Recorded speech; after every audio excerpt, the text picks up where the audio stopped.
Too high. Way too high. There we go. Good afternoon. And welcome in to the first Sports Talk with Hawk podcast as the Indiana Hoosiers are national champions. I am ecstatic. I lost my voice last night screaming at the screen while I was driving down the road. I should have called off work. I was invited to a lot of people's houses. Would have been a grand time for me to do so. Yesterday, I was working on a bunch of stuff, trying to figure out how to be able to multi-stream, and it's going to end up it's a little bit more detailed. I couldn't get it to work yesterday, so I'm going to keep working on that, and hopefully we will get to that point here sometime this week of being able to multi-stream. That is my goal anyway. But I'll tell you what a game last night. What a game.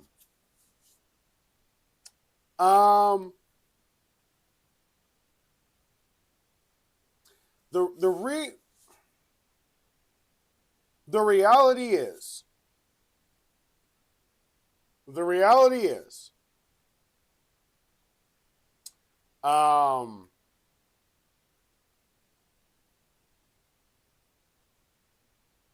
way the game was played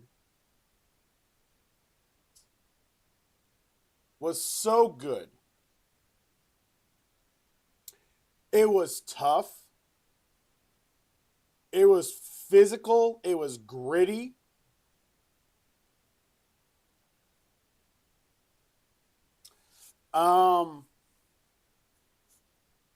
And honestly, I'll be honest with you. It felt like I was watching a 1999, early 2000s football game. The hand checking by the DBs, the you better want it or you're not going to get it play that the receivers had to have.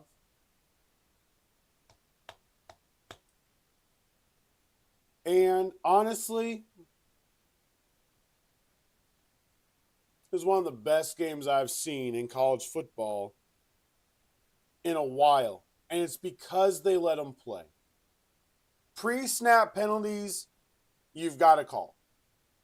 Pre-snap penalties have to be called. But they let the DBs play. They let the offensive line play. They let the defense play. Now, I'm going to address, because some Indiana fans are really, really upset. Of the 3 hits that Mendoza took in that first quarter, I believe the one where Mendoza is pretend blocking should have been a targeting call. Yes, I do. 100%. The rest of them were just a little late. Now, let me also say, at the end of the game, the roughing the passer call on Beck had to be called. When you look at everything and understand football, when you look at everything and understand how the game flow works, you really, really can't do that if you're Landino. In that situation, it's nearing the end of the game. They've let you play it as smart as possible. They're still going to let the DBs play, but don't hit the quarterback. That is what cannot happen. Was it egregious? Absolutely not. Was it worthy of a flag? Absolutely yes. Because at that point of the game, Landino has to know, let the play out. Don't do anything extra. Do not give them any reason because they have to then. The refs are going to be crucified if they don't call that. Early in the game, that play would have not been a roughing the passer. First half, it's not roughing the passer. End of the game, 3rd and 15, or the opportunity on a 2nd and 15, the incomplete's going to make it a 3rd and 15. You have to throw the flag. The call was correct. Landino needs to know better. Pull up. Don't push. I think it wouldn't have been a roughing the call if he would have just grabbed him and then let go as he was going to the ground. But he pushed. And the minute you push, you put the force behind it. So there is nothing wrong outside of one. There is one call that I wish would have been called, and that was the crackback on Mendoza that really looked like it was targeting. It was the Miami Thugs doing targeting again. I've been watching this team do stuff like that since I was a little kid. This is Miami U. Remember, they used to be called Thug U. That was legitimately what they were called for a long time. Okay? Remember, the Bengals, under Marvin Lewis, were called the Thungles. Like, there's just some things. They get a stereotype, they get an aura, they get a stigma, and that is one of them for Miami. Everything else was fine. Everything else was fine. And the game played out on the field. The refs didn't end up making the game. The kickers didn't end up making the game. The play was on the field. And that's all you can ask for. And the Indiana Hoosiers, that school from Bloomington, Indiana, just an hour south of where I am currently sitting, that school is your 2026 college football national champions and have opened next year as co-favorites to win the Big Ten with the Ohio State Buckeyes.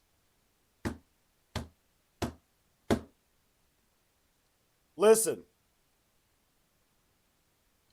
the way that this is going to play. Now, the AP poll really doesn't matter a ton. Okay? It really doesn't matter a ton. But the final AP poll is very simple. Indiana is 1, Miami is 2, Mississippi, Ole Miss is 3, Oregon is 4. The reality is, this was a great year. I believe that by Friday, Fernando Mendoza will come out and say he's going to the draft. Give it till Friday. He will come out, say he's going to the draft. At that point in time, I believe is when the Raiders will put their ticket in for the first pick in the draft. So I love it. I love it. And the way the game played out was Indiana Hoosiers. Now I'm going to compare two sports. And I did this earlier. I'm going to compare two sports. Fernando Mendoza and the Indiana offense was stymied in the second half. Miami came out, used their size, used their speed. Indiana had to make different plays, and a lot of them on defense. Now, I'm going to cross this. Why was Sean McDermott fired from Buffalo? One reason. One reason. I'm going to simplify it with one illustration. Because in every single game, his defense couldn't do what Indiana's defense just did. And that is it.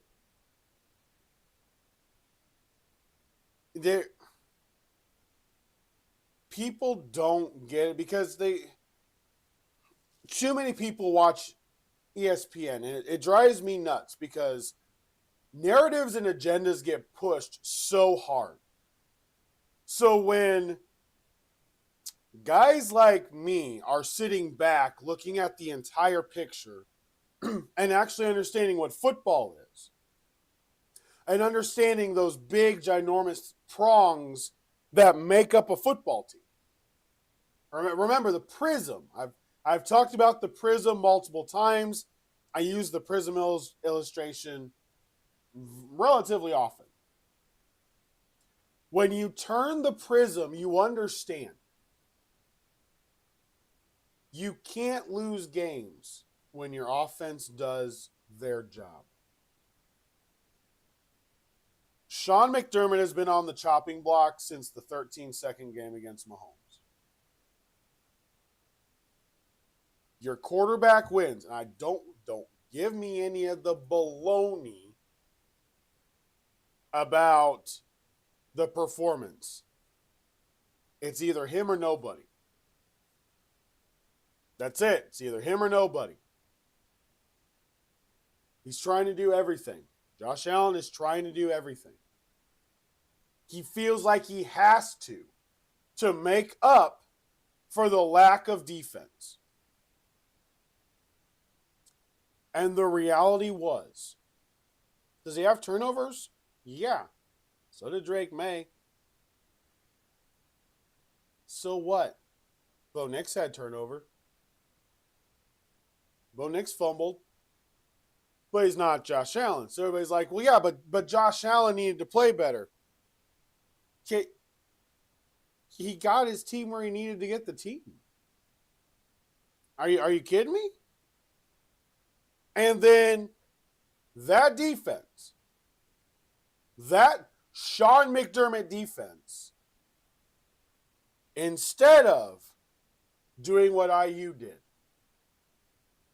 and clamping down and making the game-changing play, instead of that, they gave up over 50 yards in penalty yards. Why is that? Undisciplined. Remember, all year we've been wondering why Keon Coleman wasn't on the field. Supposedly for discipline stuff. Yet your defense is so undisciplined,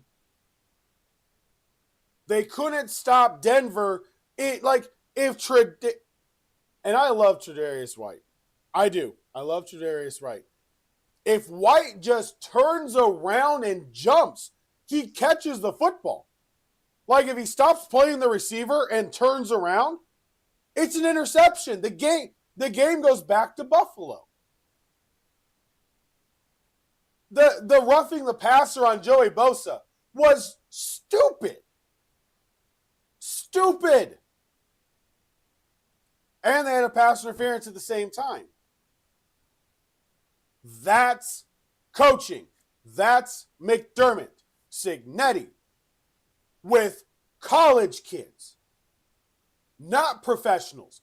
College kids doesn't have those mistakes. The Landino roughing the passer, it's ticky-tack. Yes, it was the right call. That was it. When it came down to it, the defense made the play. And Sean McDermott's defenses have never made the play. Never. Remember, the Raven game that we all loved from last year.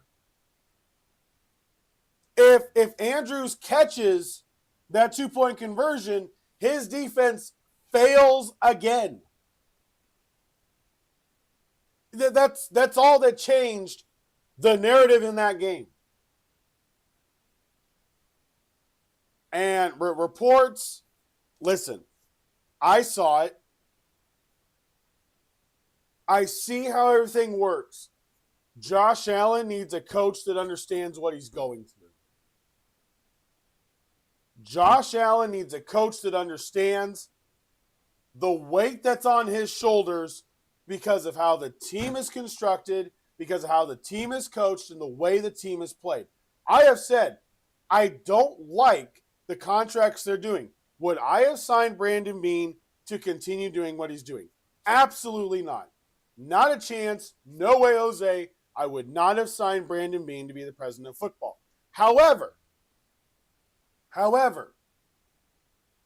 if he's going to be president of football and then they bring in a GM, I would be okay with it because I think Brandon Beane as a whole hasn't done bad, but I do feel like he leaves a lot of want when it comes to making the moves that you need to make. I am not going to argue. Listen, Brandon Cooks knows better. Okay? Brandon Cooks knows better. Catch the ball. It is too big of a spot. Way too big of a spot. You're in that situation. What that interception is not on Josh Allen. Not on Josh Allen. Zero. None. If the ball hits you in the chest, you better grapple that thing with both your arms, and that thing becomes your life blood. And Brandon Cooks failed. He failed his job. Mecole Hardman had a couple of nice plays. Allen throws the out route, of which was supposed to be run, and instead Hardman runs a corner route. Makes it look like Allen underthrows the ball. Thankfully,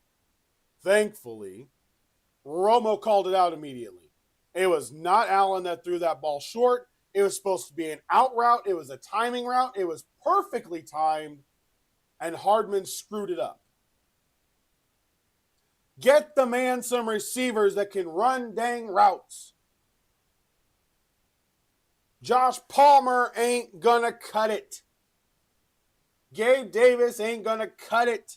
Shavers is out for the next year. Davis is out for the next year. If you don't want Keon Coleman in the building, trade him away and get another receiver in. That defense, though, again,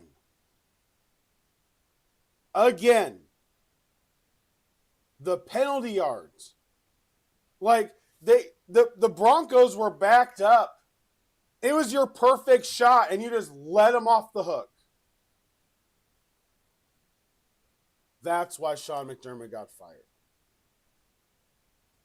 And you know what? Yeah. He should have been. Because you've got to do better than that. Now, in contrast, we have another game, and people love jumping on CJ Stroud, probably because he's a soft-spoken guy. He's relaxed. Shut up. In the snow, we have seen this before. Big deal. In the snow, it was rough. I mean, yeah, he had 4 interceptions. The tips. He had one really, really bad pick. Carlton Davis made a gorgeous interception. I'll be honest about that. Carlton Davis made a gorgeous interception. But the Texan offensive line, again, just had no chance. The Texan defense sacked Drake May 5 times. They forced 2 fumbles from Drake May. FYI, Drake May had 3 turnovers too. He fumbled 4 times, lost 2 of them. Just so you're aware, Drake May was just as bad as Stroud was in the turnover department. He didn't outplay Stroud. What happened was the catches that New England was making, the Texans couldn't make. The catch that Diggs and Kayshon Boutte made, Dalton Schultz didn't make. Christian Kirk didn't make. Xavier Hutchinson didn't make. Jaden Higgins is a stud. And I cannot wait for next year with him in this offense. But the Texans proved they belonged there. And in a wet, snowy game, their offensive line again became their Achilles heel because the Texans ran the ball 22 times for 48 yards. 2.2 yards a carry. It's not good enough. It's not good enough. At the end of the day, the Dome team went up to New England. Heard this before. Quarterback has a rough day. The receivers don't make any plays, don't help him out. And the running game is completely stymied. Boy, I've heard that over and over again. Don't think, I've heard that one for a long time. The reality is,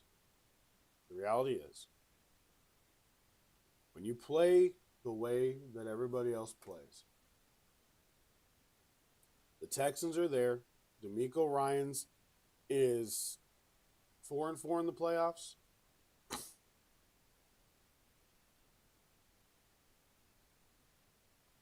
If you're the Texans, you're happy. Shoot, if they were the Colts, I'd be happy. Why can you not be happy with 8-8 with Josh Allen? Because you've got Josh Allen. Because you have one simple job. Make it easier for Josh Allen to win the game. So he doesn't have to be Superman 24/7. He was the previous week. The guy is playing with 6 different ailments. And he's the only reason you still had a head coaching job. Would have been fired a long time ago if it wasn't for him. So I like the Patriots. I mean, they're going to crush the Broncos. I don't have much of a doubt of that. I really don't. And then we get to the Seahawks-Niner game. And let's be real. Charbonnet going out is going to be huge. Kenneth Walker is not Charbonnet. And I believe the Rams have a legitimate opportunity. Very legitimate opportunity. Chris Shula, I think he'll have that defense set up. I really do. I think he'll have the defense set up. And I believe that the Ram defense, he's going to pull out things in that game that we have not seen yet. He's going to get pressure on Darnold the way that we haven't seen. So, I love the matchup. The NFC Championship game is a great matchup. It really is. That is an absolutely great matchup. I like where we're going. On Sunday, New England at Denver, 3:30, CBS, and then Los Angeles at Seattle, 6:30 on Fox. Now, let's get to the other head coaching news. So number one, the domino fell finally. Kevin Stefanski. I know you're thinking, hold it, Harbaugh got hired first. He was not the first domino. He was not the first domino because he only had 3 teams he would go to. It was the Giants, the Falcons, or the Titans. There were only 3 options he was going to go to. So he was not the first domino. Stefanski going to Atlanta, that's the first domino. And why do I say that? Because the Dolphins hired Jeff Hafley and the Titans hired Robert Saleh. Now listen, I like both of these hires. Why do I like Jeff Hafley for the Dolphins? It's a first-time head coach at the professional level.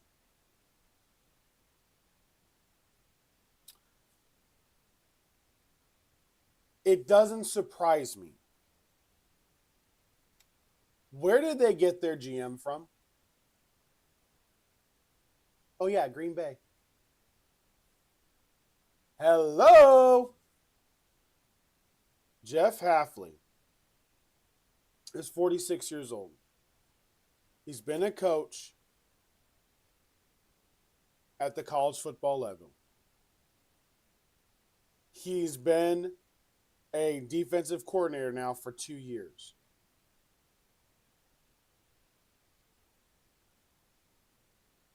I really do. I like this hire. It is it's an under the radar hire. But here's what's interesting. Hafley is the 8th straight head coach that has been hired by the Dolphins that has 0 NFL head coaching experience. Last time they hired a head coach that had experience, it was Dave Wannstedt back in 2000. Now, I remember those Dave Wannstedt teams. I really do. I remember those. I remember all those. But I do really like a level, controlled head coach from Miami. They haven't talked about Tua. Tua's going to be out. We know this. I'm already ready for March because it's going to be a while. So I love that. Jeff Hafley, I absolutely love that. Now, then you go on the other side. Robert Saleh to the Titans. I hate this. Hate it. Why? Because it's in the same division as my Colts. And you now have Liam Cohen with a very tough defense. DeMeco Ryans with the number 1 defense. And an offense that just needs an offensive line. They just need to figure out that damn offensive line. That offensive line is the Achilles heel. They better get it right. I said DeMeco Ryans is in danger of being the next Tomlin, where they can never get the offensive line right because it's never a big enough focus. I am sticking by that. Texan fans may not want to hear this. Get rid of Danielle Hunter. You can get 2 offensive linemen for Danielle Hunter. And honestly, then just go draft another guy on defense in the draft. I'll be honest with you. I trust DeMeco Ryans to groom anybody on defense. Get rid of Danielle Hunter. Get 2 offensive linemen for what you're paying Danielle Hunter and fix the darn offensive line. Now there's Robert Saleh. Let me remind you what they were at the Jets. A top 5 defense. Very tough to take out. He didn't make a bunch of coaching blunders. He's been with Kyle Shanahan. He just never got the quarterback. He's got Cam Ward. The offensive line, you guys know, I believe is set up besides one. I would trade back. I really believe the Tennessee Titans are in one of the best positions to trade back in the NFL draft. Why? Well, really simple. Really simple. Because sitting at number 4, you can trade back potentially to teams, depending on how the draft goes, that want Caleb Downs. If I'm the Jets, offensive line has to be where I go. Cardinals is a question mark. What if Arvell Reese is sitting there at number 4? Okay? Let's just say Arvell Reese is sitting there at number 4. There are plenty of teams that would be willing to jump up to get Arvell Reese. Plenty of teams. And all of them would be smart to do so, by the way. In fact, one of the teams that I think would really benefit from Arvell Reese is the Saints, sitting there at 7. I don't think they'd have to give up a ton to be able to move up, but I think it would work really well for them as they continue to revamp their team. Caleb Downs to the Giants is a really, really good pick for them. And then, there's so much that can be done this year in this draft. The Jets also have that opportunity. Now, I'm not trading away if I'm the Jets, unless it's really worth it, because I feel like getting the number 1 offensive lineman is a much better opportunity. And I think the Jets, it's so hard because New York is just, it's a special place and not the special where you want to experience it. It's the special of, it's got its issues and you don't know what in the world's going on with it. Aaron Glenn is trying to rebuild something. He doesn't have a quarterback still. We'll see how the offseason goes. But Robert Saleh has the number 4 pick in a defensive-heavy draft. And I'll be honest with you, it's really good. The way that this is going to play out, I was looking at all their picks. Tennessee's got some good picks, man. Tennessee has got some good picks. And I like the way that it plays out. I really do. I really, really do. Now, I believe this offseason is going to be wild. I have said it for a while. Big J and I have talked about this for a while. The NFL has needed a shakeup. They've needed a big shakeup. And it's gotten stagnant. Remember how the 70s, 80s, teams moving around, teams joining, doing this, doing that, leaving, coming back, moving. Okay. You had the Ravens. You had the Buccaneers, not in that order. You had the Panthers, the Jaguars. Then you had the Texans in 2002. And we haven't had any expansion or any shakeups since. It's 24 years. 24 years of these divisions, these matchups, year in, year out. Okay? The only way, what I love about what's happening right now with the coaching carousel, is that it's the only way to shake everything up. The Giants have stunk for quite a few years. They stunk even before Eli Manning retired. They were bad. They've got John Harbaugh. The Falcons go like this consistently. They have massively underachieved with arguably one of the top 3 running backs in the league. They get Kevin Stefanski, a coach that took the Browns to the playoffs and won Coach of the Year in Cleveland with the Browns. The Ravens, Steelers, Bills, all are going to have new coaches. Miami gets a new young head coach. The Titans get a head coach that is, listen, if the Texans are the number 1 defense, there's a big opportunity that the Titans are going to be number 2 underneath Robert Saleh. Give him a year. Give him 2 free agencies and 2 drafts. That defense will be stout.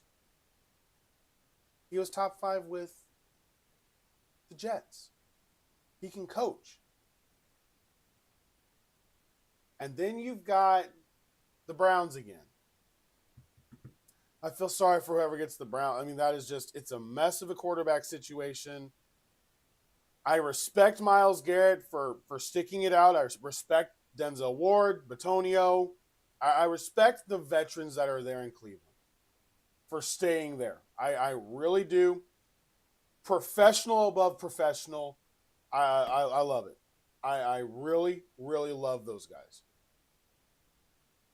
But it's the Browns. Then you got the Cardinals. You can win in Arizona. The Rams will eventually go backwards for a minute. Eventually. They're eventually going to go backwards. I'll throw a wild scenario out for you here in a second. The Seahawks could go backwards a lot. Why do I say that? If Clint Kubiak gets hired for one of these jobs, we've seen the offensive coordinator leave and the team really struggle, i.e. Detroit Lions, i.e. Philadelphia Eagles. So don't think that all this is just going to be kosher, because it's not. It's really not. 10 head coaching positions. How do you get a shakeup in the NFL? Have a massive overhaul of who's running these teams.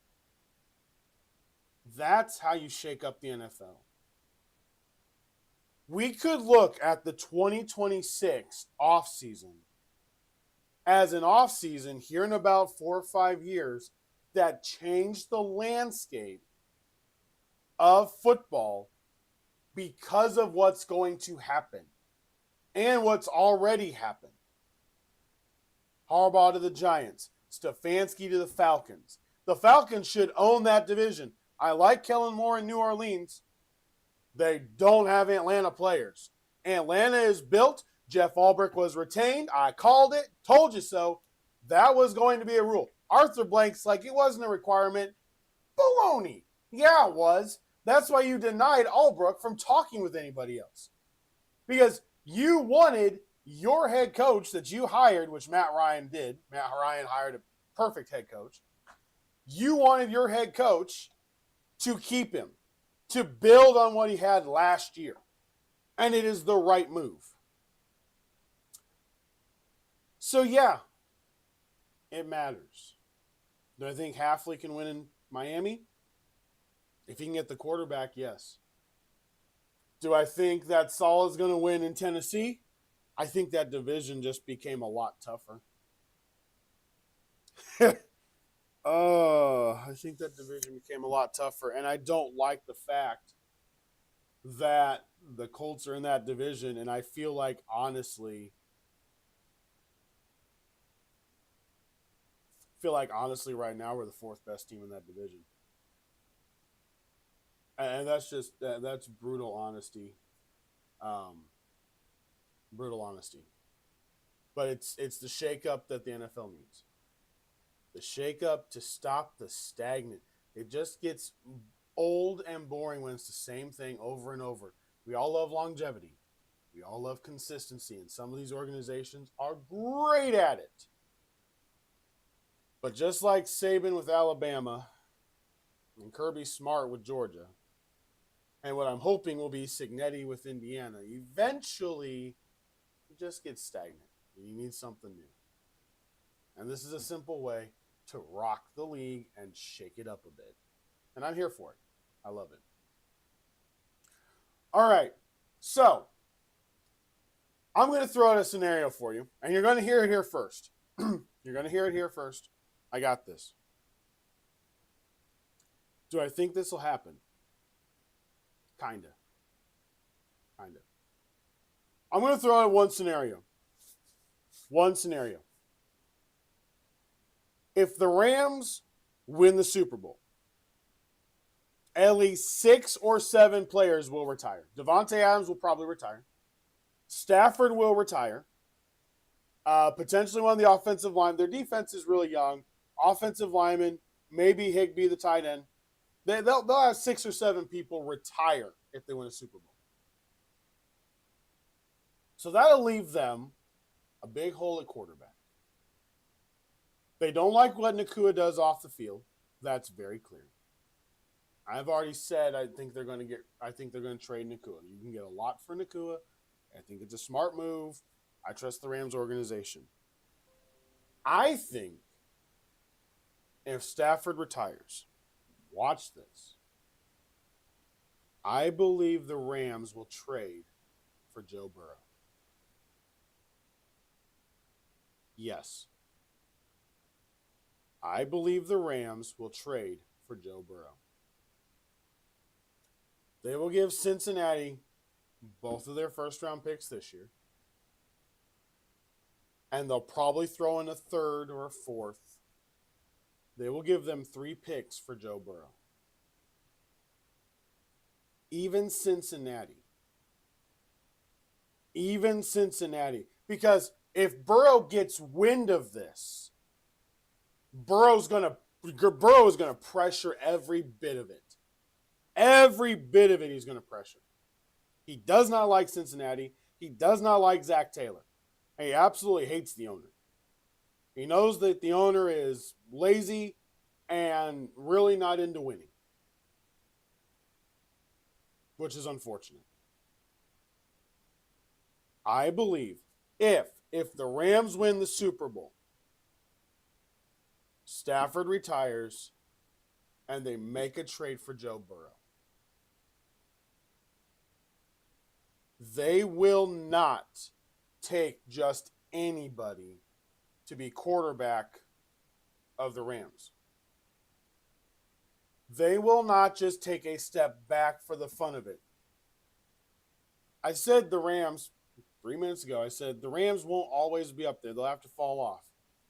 After this year could be that fall off if they don't get Joe Burrow. But they do.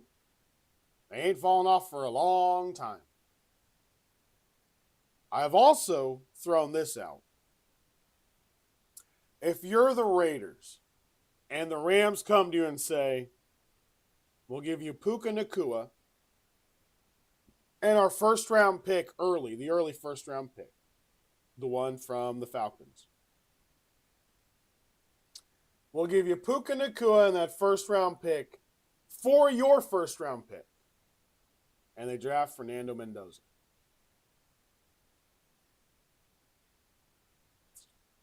That's also an option. The Jets have the capital. I mean, I don't think the Raiders are going to trade out for just capital. That's why I think Puka would have to be involved. You get Puka Nacua.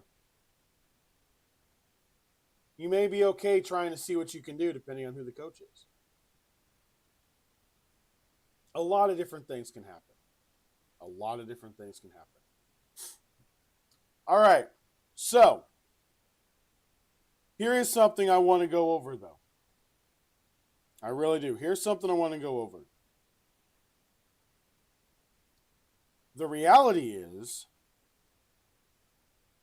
um,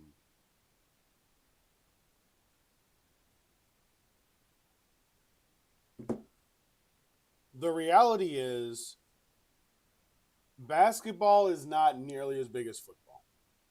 And we're going to cover a little bit of basketball before we close out here. Just a little bit. Just going to cover a little bit of basketball here. And you may be wondering why. Well, it's really simple. Really simple. I believe this season is a very interesting season. Pacers absolutely stink.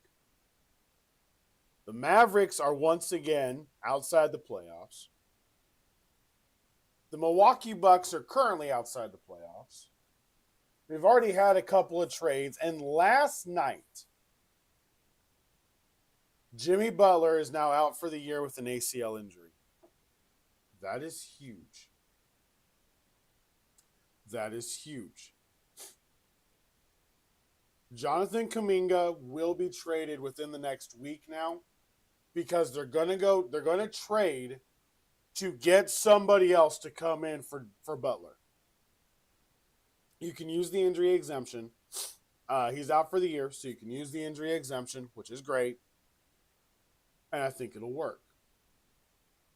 Golden State is 8th in the Western Conference playoff chase right now. 8th.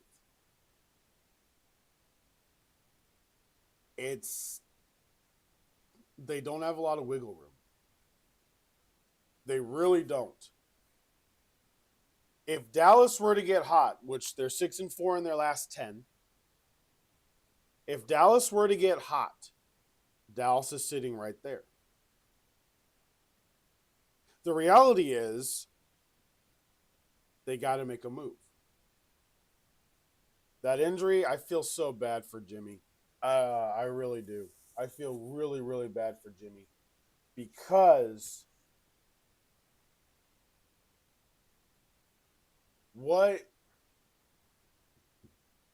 he is one of my favorite playoff players to watch. Playoff Jimmy Butler is kind of just different. He really is. He's just kind of different. And I really love I do. I really love how he plays. The emotion that he plays with. It's so much fun to watch him play. And I'll be honest, there's not many players that I want to watch play a single playoff game. Just one game, if I can watch him play. I loved Kobe. I was really, really young for Jordan. I remember the Kobe games. I loved watching Kobe in the playoffs. Obviously, I watched Reggie Miller a lot, but once again, I was younger, but I still loved watching Reggie. Jimmy Butler in the playoffs, to me, is just so much fun to watch. So it really bums me out that he's out. But the NBA, I'm going to bring this up because there's another league that's getting ready to potentially have an issue, and that is the Major League Baseball. Major League Baseball League. Why? Because the CBA is coming up, and there is currently zero chance anything gets signed. They're talking about potentially not even playing this year without a CBA. That would be a horrible mistake. Horrible mistake. The NBA put in the thresholds, the tax lines, the aprons, and it changed basketball. Not stacking teams. It made everything level out. The Spurs, with a completely young nucleus, are second in the Western Conference. The Pistons are number 1 in the Eastern Conference. The Thunder are number 1 in the West. Lakers are 6. Your big teams, Golden State is 8. They're not there. And it matters.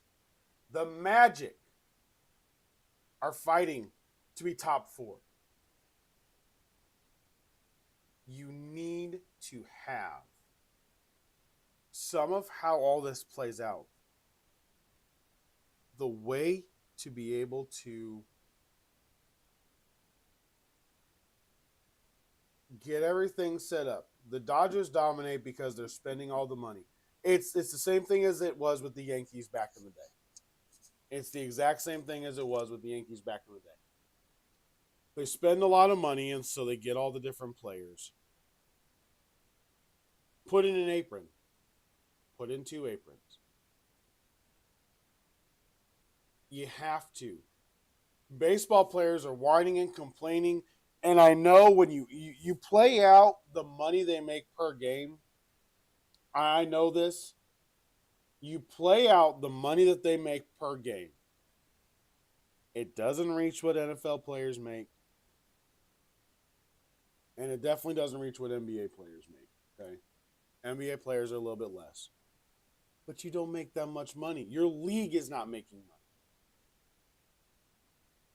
Major League Baseball needs to take a hint from the NBA, and the players need to be aware if a salary cap does not come in, baseball could be done. You're running out of money. Mark Cuban sold the Mavericks because he saw what was happening with the NBA. He saw how much money was going to be needed to do certain things in the NBA. And he got out. And now he's giving money to IU for their NIL. Perfect. I'll take it. Major League Baseball is very much in trouble. Very, very, very much in trouble. Be careful. Be careful what you do. Be careful how you play everything. Honestly, Major League Baseball needs to take a real hard look in that mirror, because if they are not careful, Major League Baseball, if it goes away for a year and they don't sign a CBA and we don't have Major League Baseball in 2026 or 27, screw it, or 27, nobody could care. Sorry. Nobody could care. I'm not going to say nobody would. But if you're gone for an entire year, yes, we all will miss the Sunday, the evening games at the ballpark. Bark at the park, hot dog night, yeah, we'll all miss those. We'll all miss the fun, easy family get out, going to the game with your kids. I will miss it. I love going to the Indianapolis Indians game. That ballpark is amazing at Victory Field. I love it. I love going to that games. Love going to their games. Will it really affect me if I don't have that for a whole year? Nope. Would it really affect me if I didn't have it ever? Nope. Not really. Sorry. Baseball, you're in trouble if you don't get your head screwed on straight. And you better get your head screwed on straight. It's vitally important. All right. So, like I said, sorry about missing yesterday. Trying to do this whole multi-stream thing. It's not nearly as easy as I was hoping it would be. It's requiring a bunch of stuff, and trying to get everything to cooperate is just not been something that's happened. So, I'm going to try to multi-stream to TikTok as well. But, I'll let you know when that happens, because right now it's just not there. So, nonetheless, you guys have an absolutely fantastic rest of your day. Make it the best day that you can. As always, I deeply appreciate you. Make sure to like, subscribe, share the podcast with a friend. And as always, I deeply appreciate it. We'll talk a little bit more tomorrow. We'll see what other news comes into today. We'll start working on some of the off-season stuff as we start transitioning into the NFL off-season. Thank you so much for hanging out with me today. For Sports Talk with Hawk, I am Hawk, and I'm out. Have a great day.